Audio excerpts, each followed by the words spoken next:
thinking back to your childhood, did you experience anything traumatic while you were growing up?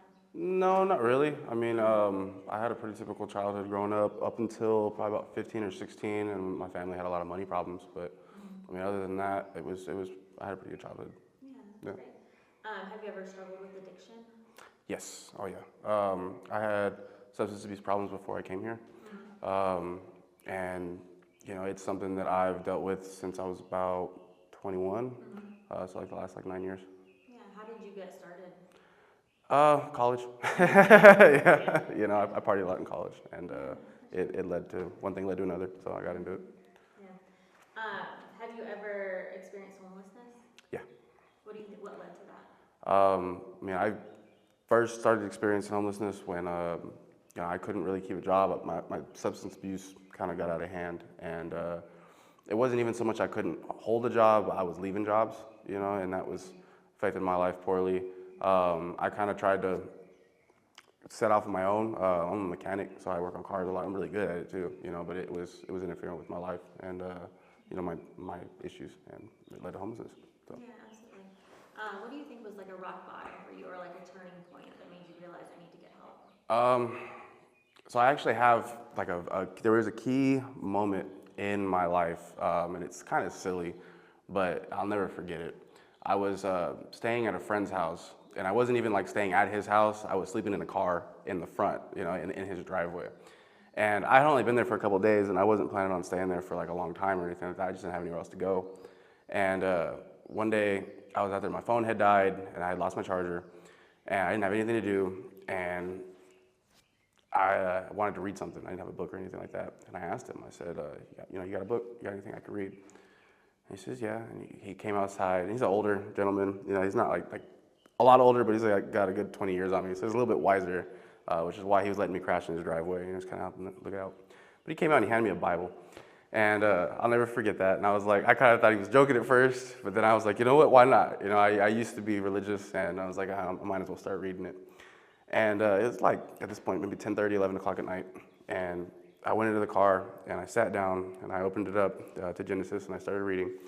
And I got to the passage where it's, talking about God said, let there be light. And I sat there, and I said, and I thought about it. And I said to myself, I just thought about it. I'm like, I have lost everything. I've got nowhere to live. Yeah, I've got nowhere to go. I've got no job. I've got no money, no food. I didn't even have a book to read, I got nothing. I said, I just wish I could get some light in my life. And I started praying, and I hadn't prayed in, I couldn't even tell you the last time I prayed before that. And I started praying, and it was, again, nighttime, and it was cloudy out. And I was sitting in the front seat, and in front of me, you've got this, you got the windshield, and there's trees, and there's clouds in the sky, and the clouds opened up right when I started praying this, and the moon was right there, and it lit the whole car up, and it illuminated it, and I was like, wow, that's just, a message from God, right there, and I was actually praying that too, because I wanted to keep reading the Bible, and I couldn't see because of how dark it was, and it just illuminated the whole car, and it was just something where I was like, it was just a message from God to me, and I decided to look into, getting better and getting help. And I had heard of the mission, and that was really what led me here. And it was actually really funny too, because when I came here for my first class, when I got into the program, because it took about 3 weeks for me to get into the program, when I came in, I had given that Bible back to my friend, and they gave us Bibles here, and I got the same, exact Bible, same colors, same version, same, everything. I was just blown away by that. It's just another, shout out from God. Well, Yeah. message for you and yours. Yeah, exactly. It changed my life. It really did. So Awesome. yeah. So when you first arrived here, what was that like? Like at the mission, like in emergency services, or do you mean in the program? Both.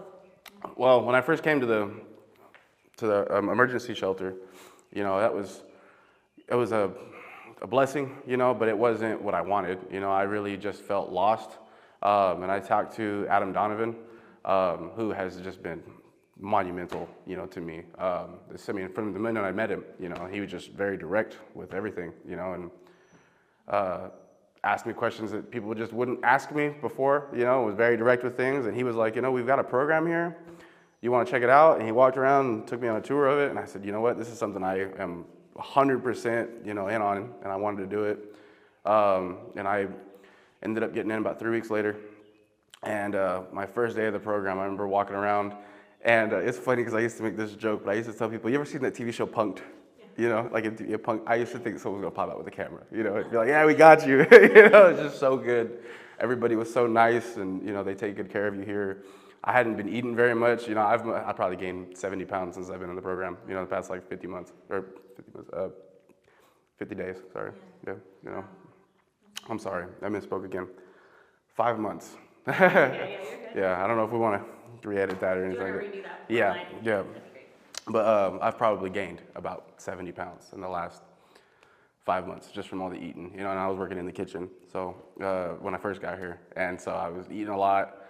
So that was fun. You know, we got the gym too. So I was lifting weights a little bit. So, you know, not so much anymore, but Yeah. it was just overall, just the environment was just so different. And I think one of the biggest things just mentally that just totally, gave my life a whole 180 was before I came here, I was looking for reasons to be sad, you know, feel bad for myself. And that was something that was just getting me down to into a slump, you know. And when I came here, and it was like little things, like, you know, they took me down to the kitchen and they're like, yeah, you can have as many pastries as you want. I'm like, unlimited pastries, like, you know, awesome. You know, little things like that, or the gym, or there's a PlayStation, just those little things. Every time I heard something new that was a good thing, I smiled about it, you know, and I started thanking God for things, and I started looking for reasons to be happy instead of looking for reasons to be sad and be, you know, depressed, and I flipped my whole life around, you know, and it's just been amazing, you know. That's incredible. Okay, so I have a fill in the blank for you. I'm going to read the full sentence, and then I'll have you repeat the sentence back and fill the blank in with your own words. Okay. My biggest challenge before coming to Downtown Rescue Mission was blank. Myself. Can you read back the whole question? Yeah, so my biggest challenge before coming into the Downtown Rescue Mission was myself. You know, I was standing in my own way, and you know, it's like I was just saying, I was looking for reasons to put myself down, to feel bad for myself, just to sink farther and farther into that dark hole that I was in, you know. And I was standing in my way, and you know, a big part of that was, you know, not having God. I really see now, you know, it took me a little bit to see that, but I think that was a huge problem. What are a few ways that they made you feel welcome when you first started the program? Oh man. I don't even know where to start.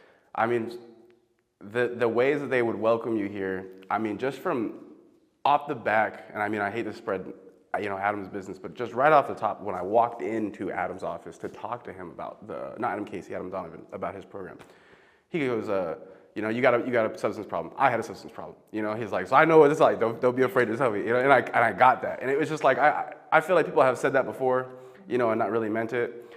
And it was just that being able to relate, you know, and I just opened up to him. I told him everything going on in my life. You know, I'm like, yeah, dude, you know, I have problems with doing coke, you know, and I have problems drinking. I have problems with all this stuff, you know, and I can't get my life together. And he was like, dude, me too. That's the same stuff I did, you know, and I'm like, awesome. Well, not the same stuff he did, but he's like, you know, I'm in the same boat, you know. Yeah, I can relate to that without judgment. 100%. And all the guys here, I mean, we all have, all the guys here, we all have different, you know, backgrounds and different problems, but at the end of the day, we all know what it's like to feel worthless, I think, you know, and at the same time, because of that, we all pick each other up. I mean, if someone's having a bad day, I mean, I see all 60 of these guys every day. I see 15 of them every morning in class. You know, I work with them. We have lunch together. When someone's having a bad day, I mean, I can pick up on it from across the room. You know, if I've got the wrong face on, you know, if I just look like I'm having a bad day, 5 people are going to come up and be like, yo, what's going on with you? You know, I was tired this morning. Adam Casey walked into our classroom. He said, what's wrong? And I said, nothing, Adam, I'm tired. He goes, you sure? You know, it's just that kind of, you know, level of caring, you know, everybody going out of their way to make sure that you're okay, you know, and it's just been awesome. I have a 3-year-old, and my 3-year-old comes and visits me every Wednesday. If he misses Wednesday, he comes on Fridays. And I mean, they have been just so awesome about making sure that my son is able to come in every time. You know, I've never had any problems getting any passes. Mike Presnell, the first time he met my son, was like, wait here, ran off and got him some Nerf guns, you know, came in and was like, here, play in the cafeteria, you know, like have fun with that. People will hand him cupcakes and stuff, you know, and it's just that kind of environment. Everybody here is always looking out for each other, lifting each other up, you know, and it's amazing. It really is. So So are you in the life recovery program? Yes, yeah, I am in the life recovery program. And what phase are you in? So I am in the second step of the life recovery program, and we are just now going into our 9th week. Okay. So I'll be going into third step in about 3 weeks. Great, awesome. Yep. Congratulations. Thank you. What would you say is the most important thing you've learned so far in the program? Oh, I mean,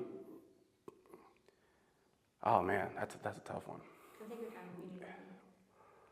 I mean, really, the biggest thing overall that I've learned is just, to be grateful for God and grateful for Jesus. And through that, I've learned to be grateful overall, and it's something that like I have struggled with a whole lot, my whole life. And I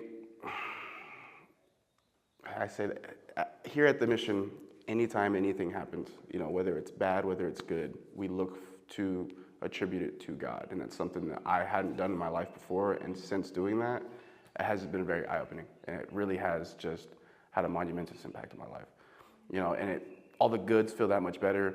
Bad things happen, even. And like we had a guy last week that was in the program, made it all the way to third step, just, decided to leave and was going through all kinds of crazy stuff.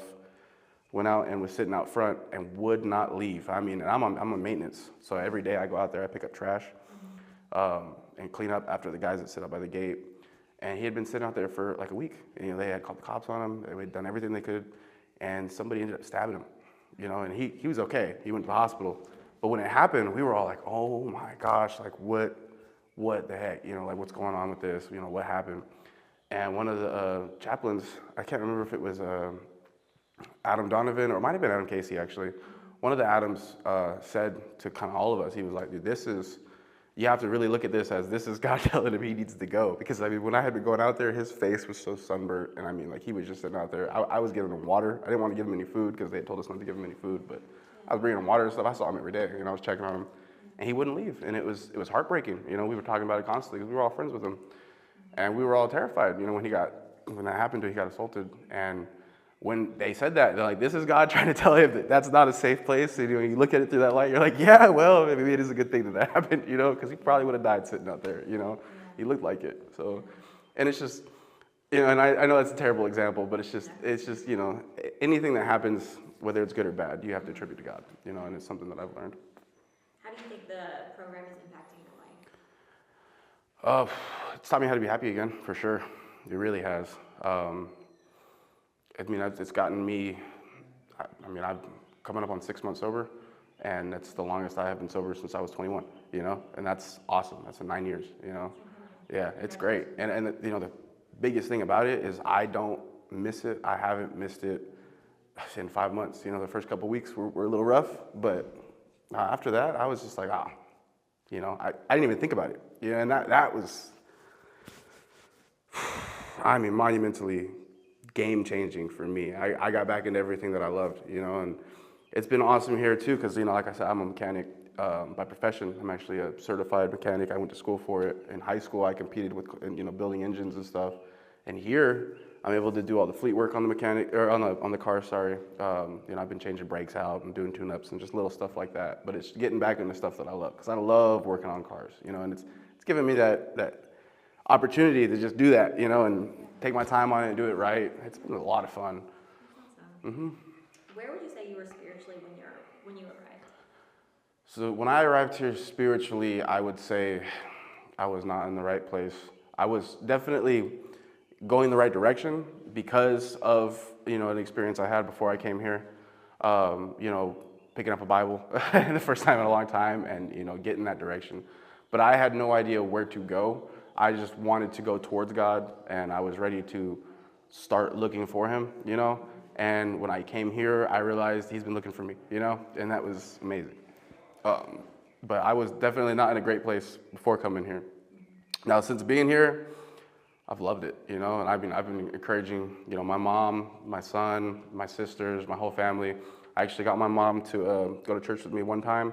I'm trying to get her to come back. It's been a little difficult, but she's just a little on edge about it. But we've been going to First Bible Madison, So that's been nice. And my sister started going to church. I actually got dinner with my other littler sister this last Friday, and we talked about going to church together, her and all her kids. So things have really turned around. Yeah, that's cool. How do you think being in a faith-based environment has impacted your healing? Let me figure out how to articulate this, because this is something I've thought about a lot. Being able to concentrate on how good God is able to take away from all the pain that I've felt prior to coming here. And really, when it comes to like substance abuse, it has filled a huge void. You know, a lot of people turn to things like alcohol, drugs, you know, other addictions to fill holes. At least I did, you know. And having God in my life filled that void, you know, and nothing I've ever tried up until that point worked, and this worked without even trying. You know, it's been amazing. You know, it really has. That's awesome. Thank you for sharing that. Of course, yeah. So you mentioned you serve around the mission and with your mechanic skills, and then also in maintenance. Yep. Is there anything else you wanted to share about that? I really think it's awesome. You know, I love being on maintenance. I've also been like the box truck driver. I was also in the kitchen. And I mean, I've loved every job I've had. And the way that they run it here in terms of having us work, I think is awesome. You know, a lot of guys kind of get a little iffy about it, you know, about like, oh, we have to volunteer. No, you know, that tends to go away after the first couple of weeks, because you realize, you know, it's something to do. I mean, I get bored. I'm on maintenance. I work every day, you know, from 9:30 to 4:30. And on the weekends, I'm like, hey, can I work? You know, can I have something to do? Can I fix someone's car? You know, can I do something? Because I love it. And I mean, it's been really cool learning new skills, you know, learning how to do like carpentry work, plumbing, you know, stuff like that. So that's been really nice. Yeah. Very cool. Awesome. Where do you think you would be if you hadn't come to Downtown Rescue Mission? Honestly, and I hate to even say this, but I mean, I've thought about this, and I've had this conversation with even my mom and my family. I'd probably be dead. I mean, when I was in that car and I decided to read that Bible, I mean, if I hadn't had that, well, I don't even want to say that. If I hadn't had found God and welcomed God back into my life, I was ready to give up. I mean, I really was. I even had conversations with my mom where I'm like, hey, I need you to, you know, get paperwork drafted up. I don't want to continue living anymore. I want to make sure my son's good, you know. I was in such a bad place, you know. I don't know where I'd be, but nowhere good, you know, if anywhere at all, for sure, you know. And I mean, I had even considered going to another program. I couldn't even tell you the name of it, but it was one that travels all around the country, and I thought about it, and I remember thinking, I called them, and they're like, yeah, you know, you got to come up to Birmingham on Monday, and they were like, you know, we'll get you set up, and we'll get you in, and I remember hanging up the phone, and I said, there's no way I could commit to something for a year, you know, and then I even thought about it, I'm like, I probably couldn't commit to something for more than a month, and then I ended up coming here, just like, I was like, you know what, I need to come over here and check it out first, and I came in here and talked to Adam Donovan and walked through this, you know, walked through the facility and took a look at everything and, you know, met some people, and I was like, oh yeah, I could do this, you know, and set that goal. Yeah, that's great. It sounds like you ended up in the right place. Oh, 100%, you know. Okay, so I have another fill in the blank, so I'll read it through and then you repeat it back again. Okay. Before I came to Downtown Rescue Mission, I was blank. Before I came to Downtown Rescue Mission, I was completely and utterly lost. And I mean, I had no sense of direction. I had no momentum. I had nothing, you know, really. And I had no drive, you know, but I mean, I can't even begin to tell you all the stuff that I found here, you know, from friends to a new outlook on life to, I mean, the biggest one for me is happiness, you know, right up there with God, you know, and Christ. But those kind of go hand in hand with, for me personally, you know. Since coming to Downtown Rescue Mission, I am blank. Since coming to Downtown Rescue Mission, I am renewed. I mean, I feel like I don't even want to say a whole new person. I feel like a better version of myself. I feel like, it's kind of funny, but I kind of feel back till right when I got out of high school, you know? Yeah, I just feel like I'm young again. I feel like, I mean, I've been even playing pickleball, you know? Go to the gym, you know? It's just little things. Basketball, I've never even played basketball before, and I've been playing basketball since I come here, you know, just because it's something new. And I just want to continue growing, and I'm just, I'm hungry for new things, and I'm hungry for new knowledge, and I'm hungry for God, hungry for Christ. Really am, you know. Love going to class, love all the people that teach and work here. You know,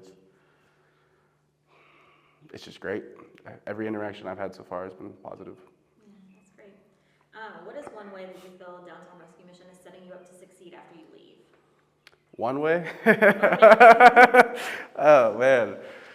I mean, I'd have to narrow it down so much. I mean, I couldn't even tell you three, you know, couldn't even narrow it down to three. I mean, I don't even know where to begin.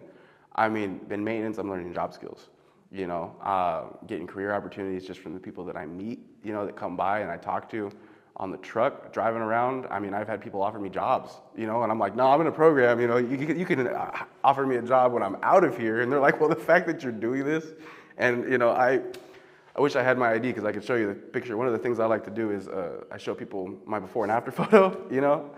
I had lost my driver's license before I came here. I had taken a photo, and I look at that sometimes and cry. You know, I look like death. But that's kind of getting off topic. You know, the way that they set us up here to thrive, I mean, every day, whether it is from being healthier, being more in tune with Christ, or just career advancement, you know, it's constant, and it's awesome. I mean, like I said, I'm learning new skills, like with plumbing, landscaping, mechanics. I mean, in the kitchen, you learn things about kitchen, you know, cooking, you know, how to operate in a kitchen, which is a big one. You know, it's hard, you know, whether it's listening to authority. I mean, it's constant. It's constant, you know, and just also health and rest.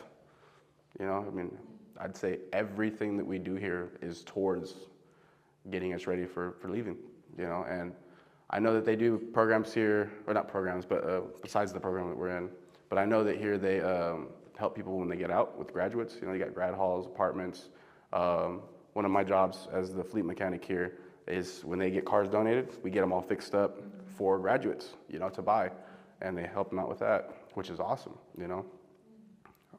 That's great. What meaningful relationships have you made here? All of them.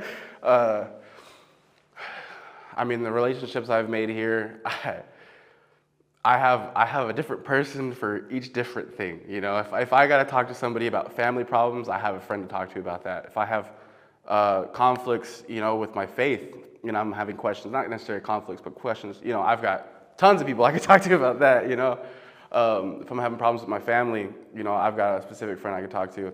You know, I'm sure you guys talk to Jason. You know, me and Jason are in the same dorm, and you know, we're in the same step. We're in maintenance together. You know, he's just one of the guys. I've got like a little core group here that, I mean, we know every single aspect of each other's life, and we are completely open about it, and we're able to do that because we trust in all of each other. You know, we trust in each one another, and are just able to fully communicate and help each other. And we do, you know, I mean, anytime anybody has a problem, you know, all of us are there. We drop everything. You know, it's great. It's incredible to have that community. Oh yeah, and I mean, it's not just, that's just like my tight-knit group, but I mean, all of the guys in this program, I make a point, and I know a lot of the guys make a point, we learn everybody's names. You know, I know which guys just had kids, which guys, or not just had kids, had grandkids.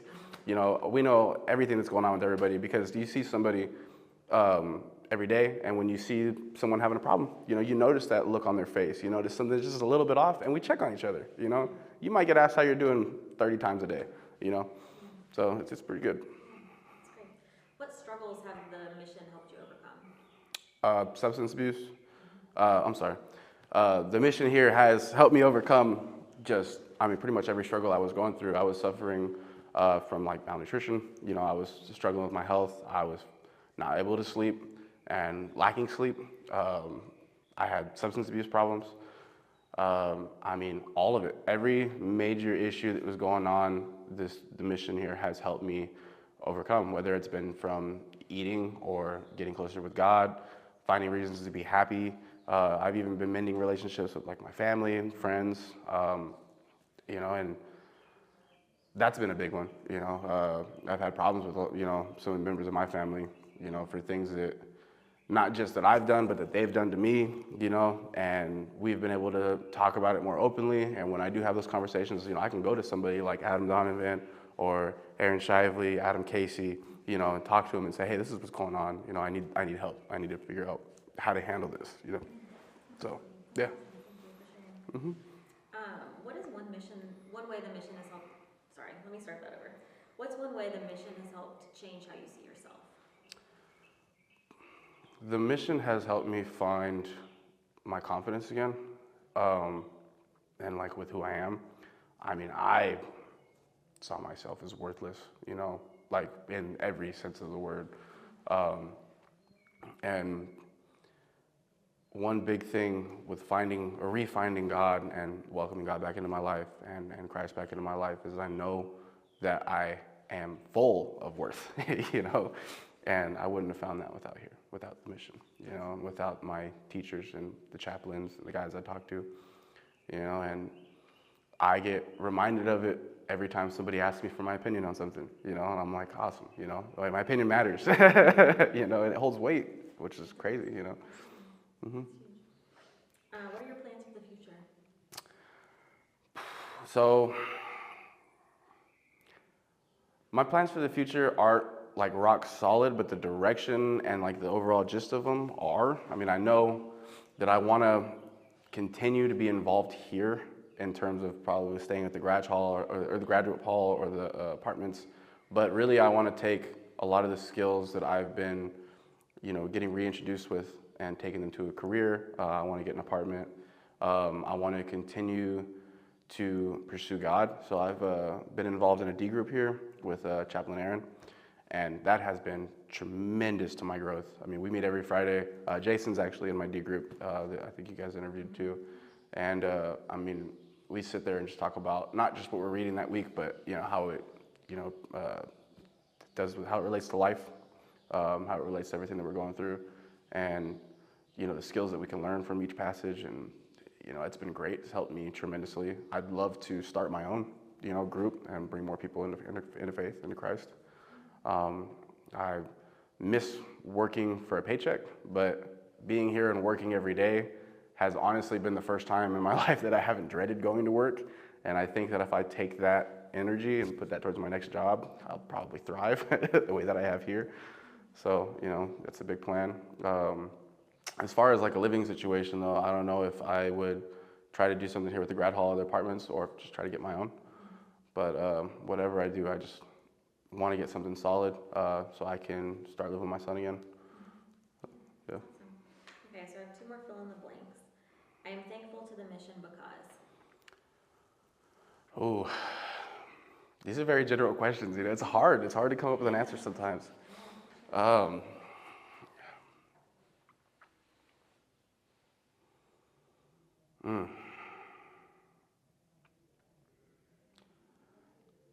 I'm most thankful for the mission, for the direction and support. The direction to point me towards healing in God, and the support that I receive every single minute that I am here. Constantly. And I have never been somewhere with this kind of environment, and it is just, sometimes I'm a little worried about leaving, because I'm not going to have this, but I will, because, I'll still have all these people in my life, but I cannot even begin to express how thankful I am for all the support, yeah. I hope people will support the mission because. I hope people will support the mission because this place saves lives. It really does. It saved mine. And that's something I hate to say out loud, but it's the truth. It saved my life. It not just saved my life, but it helped save a lot of people from grief in my family, in my son's life, saved my relationships. The good that comes out of this program and everybody that leaves it, is monumental.